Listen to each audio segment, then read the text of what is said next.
Monteur de taureau, chapitre 4. Ça ne donne rien de traîner ici plus longtemps. Tôt ou tard, Chase le dira aux parents de Jana, qui, eux, le diront à ma mère. Je sens ses yeux dans mon dos lorsque je m'éloigne. Je me dirige la tête basse vers le camion. Jana m'accompagne. « Tu es un peu pâle, dit-elle, l'air inquiet. « Tu es sûre que tout va bien, Lane ?» Je commence à lui répondre avec l'intention de la rassurer. Mais en regardant ses grands yeux bruns, doux et inquiets, et bien jolis, je décide de paraître courageux sans lui cacher que j'ai mal. « Eh bien, dis-je, je suppose que ça pourrait aller mieux. Je suis un peu sous le choc. » Et ça marche, puisque Jana passe son bras autour de ma taille. « Appuie-toi sur moi, dit-elle. » Nous continuons de marcher bras dessus, bras dessous. Je me sens déjà mieux. Terreur marche à côté de nous avec les chevaux. Elle me lance un coup d'œil dont je ne sais pas s'il exprime le dégoût ou la moquerie. Ma petite sœur lit parfois un peu trop bien dans mes pensées. Heureusement pour moi, Rambo décide juste à ce moment-là de mordre le cou de Magpie. Magpie se cabre et Terreur a fort à faire pour calmer ce petit rodéo. Ça la distrait de mes affaires. Ce vieux Rambo a des talents cachés. Il monte dans la remorque sans faire de difficulté. Puis je commence à monter dans le camion à la place du conducteur. Terreur m'arrête. « Hé, Lane, puisque tu es un peu sous le choc, peut-être que je devrais conduire. »« Rêve toujours, ma fille, dis-je en me glissant derrière le volant. Tu n'as que 12 ans. » Elle hausse les épaules. « On ne perd rien à essayer, dit-elle, en se dirigeant vers le siège du passager. Jana est appuyée contre ma porte. « Je suis vraiment désolée, Lane, dit-elle doucement. J'aurais dû vérifier si grand-papa était à la maison. »« Eh, dis-je, avec un sourire rassurant, ce n'est pas ta faute. Je me serais probablement fait prendre un jour ou l'autre de toute façon. »« Qu'est-ce que ta mère va dire ? J'aime mieux ne pas y penser, dis-je en soupirant. Jana reste plantée là avec son regard inquiet. Soudainement, elle se penche et me donne un rapide baiser. « Bonne chance, Lane, dit-elle. »« Ouah !» commence Terreur. Je me sens rougir, mais ce baiser en a valu la peine. Il compense presque tous les ennuis de la journée. Presque. Merci, Jana, dis-je à voix basse. Pour tout. En sortant de la cour, j'aperçois de nouveau Chase. Il nous regarde partir, appuyé sur la clôture. Je n'arrive pas à lire l'expression sur son visage. Nous gardons le silence pendant quelques minutes. Finalement, je me tourne vers Terreur. « Alors, dis-je avec lassitude, je suppose que tu vas aller tout raconter à maman. » Ses yeux se rétrécissent.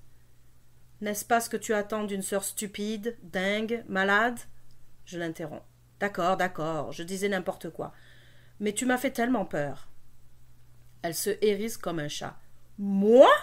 Je t'ai fait peur ?» dit-elle d'une voix aiguë. « Si personne n'était intervenu, ce taureau t'aurait réduit en viande hachée. » Je ne sais pas quoi répondre, sauf une chose, et ce ne va pas être facile.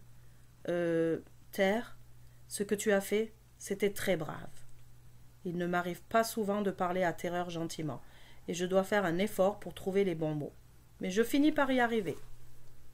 Papa aurait été fier de toi, dis-je. Elle se redresse et me dévisage, les yeux écarquillés. Tu le penses vraiment ? dit-elle. Absolument, dis-je en souriant. Elle se met à pleurer. Je n'arrive pas à le croire. Terreur ne pleure jamais. Et je ne savais pas que l'opinion de papa comptait pour elle. Elle n'avait que 6 ans lorsqu'il est mort. J'étends mon bras et la serre contre moi. « Hé, qu'est-ce qu'il y a ? Je voulais te dire quelque chose de gentil. » Elle hoche la tête et renifle un peu. Elle reste là sans bouger pendant 1 minute, appuyée sur mon épaule. Puis j'entends une petite voix. « Je le sais bien, mais lorsque Rhino s'est jeté sur toi, j'ai cru que c'en était fini pour toi aussi. Je ne veux pas te perdre, Lane. » Ma gorge se noue. « Il ne m'arrivera rien, Terre. » Juste à ce moment-là, la roue avant frappe un trou et la remorque dérape légèrement. Terreur se redresse soudainement, repoussant mon bras. « Il pourrait t'arriver quelque chose si tu continues à conduire comme ça. Fais attention, tu secoues mon cheval. » Je souris et replace ma main sur le volant. La vraie Terreur est de retour. Nous ne disons rien pendant le reste du trajet. Puis, lorsque nous tournons dans l'allée, Terreur se tourne vers moi. « On ne sait jamais, dit-elle. Peut-être que Chase ne dira rien. »« C'est ça, dis-je. Et peut-être que je m'appelle Arnold Schwarzenegger. Après souper, j'essaye sans conviction de faire mes devoirs. Terreur allume la télé, mais je décide d'aller au lit de bonne heure. Je me sens comme si j'avais été écrasé par un camion de 10 tonnes. Et ça, ce n'est rien en comparaison de la façon dont je me sentirai le jour où maman apprendra la nouvelle. Je ne pense pas arriver à m'endormir, mais tout d'un coup, je me réveille et il fait jour. Ce sont quelques petits coups frappés à ma porte qui m'ont tiré de mon sommeil. Je m'assois dans mon lit et ressens aussitôt un élancement dans les côtes. La porte s'ouvre et maman se met à ramasser mon linge pour la lessive. « Bonjour, mon rayon de soleil !» dit-elle gaiement avec un petit sourire narquois. C'est un perpétuel sujet de plaisanterie entre nous.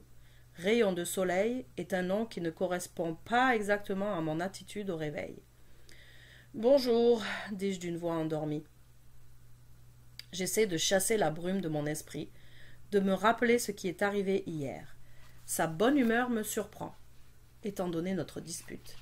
Elle croit sans doute avoir gagné cette bataille. Elle veut me montrer qu'elle ne m'en veut pas. D'accord, maman, mais tu n'as pas encore gagné la guerre. Tout d'un coup, j'aperçois quelque chose qui me ramène brusquement à la réalité. Ma chemise de denim. Celle qui est déchirée et ensanglantée, et chiffonnée dans un coin, là où je l'ai lancée hier soir. J'avais l'intention de m'en débarrasser ce matin, mais il est trop tard maintenant. Maman l'a vu. Elle secoue la tête. « Quelle porcherie cette chambre, Lane !» marmonne-t-elle en se penchant pour la ramasser. « Ça te dirait de mettre ton linge sale au lavage ?» Elle secoue ma chemise et se prépare à la lancer dans le panier. Puis, elle la regarde de nouveau. Lorsqu'elle lève les yeux pour me regarder, il y a un petit pli entre ses yeux. Ce pli dénote habituellement la concentration ou la colère. Parfois, les deux. « Qu'est-ce que... » commence-t-elle. Je ne sais pas si elle s'attend à ce que je réponde. De toute façon, je ne réponds pas. Comme disent les flics à la télé, vous avez le droit de garder le silence. Tout ce que vous direz pourrait être retenu contre vous. Elle me lance un regard sévère. Avais-tu une partie de rugby après l'école ? Demande-t-elle d'un ton dégoûté. C'était la dernière question à laquelle je m'attendais. Ouais, dis-je en toute honnêteté.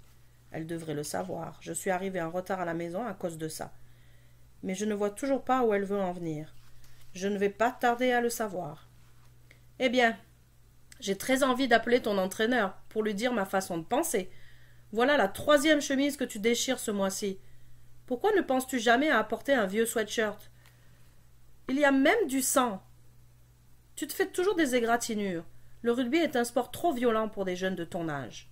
Elle s'essouffle enfin et je pousse un soupir de soulagement. Waouh! Je l'ai échappé belle. Je remercie mentalement M. Borland et son entraînement agressif. Il vient de me sauver la vie. Pour l'instant, du moins. Car la menace de Chase Kincaid plane toujours. Puis, je me rends compte que maman grommelle toujours au sujet du rugby. Elle y met tant de cœur que je commence à craindre qu'elle n'appelle vraiment M. Borland. Je me redresse dans mon lit en prenant garde de me couvrir. Je porte toujours le bandage de Chase. Je ne pense pas que maman croirait qu'il vient de la trousse de premiers soins de l'école. « Tu sais, dis-je d'un ton innocent, je commence à être fatiguée du rugby. Je vais peut-être choisir un autre sport. » Maman m'adresse un regard suspicieux. Je n'abandonne jamais aussi facilement. Mais elle est trop occupée pour s'en soucier. Elle fourre la chemise dans le panier et se dirige vers la porte. « Bonne idée, Lane, dit-elle. N'importe quel autre sport serait mieux. » Je souris lorsqu'elle sort. « N'importe lequel, dis-je à voix basse.